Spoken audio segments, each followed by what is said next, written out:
12 Bible verses about the blood of Christ.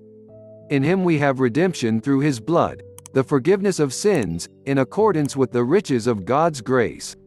Ephesians chapter 1 verse 7.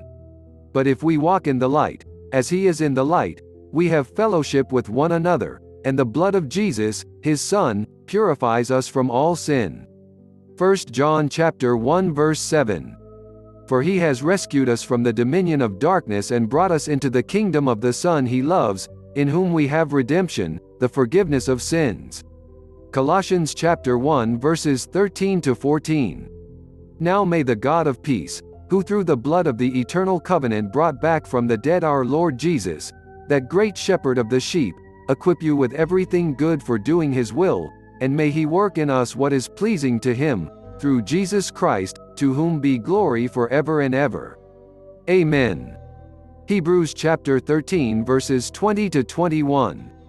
Come now, let us settle the matter, says the Lord.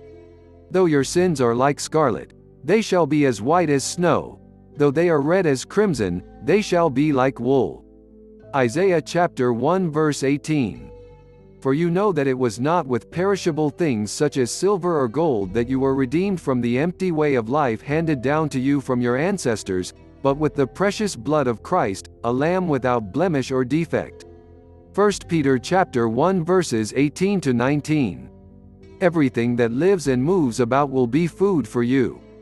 Just as I gave you the green plants, I now give you everything. But you must not eat meat that has its lifeblood still in it. Genesis chapter 9 verses 3 to 4.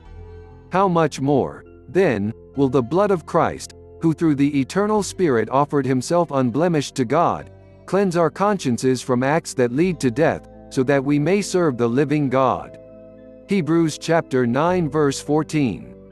But now in Christ Jesus you who once were far away have been brought near by the blood of Christ. Ephesians chapter 2 verse 13. If you really change your ways and your actions and deal with each other justly, if you do not oppress the foreigner, the fatherless or the widow and do not shed innocent blood in this place, and if you do not follow other gods to your own harm, then I will let you live in this place, in the land I gave your ancestors forever and ever. Jeremiah chapter 7 verses 5 to 7.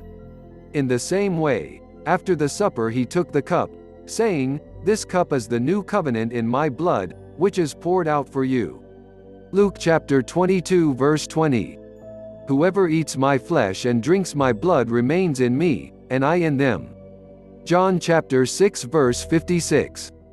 Thanks for watching. This is Life and Faith in Jesus Christ the Lord. If you enjoyed the video, please like and subscribe and press the notification bell for more videos. Thank you.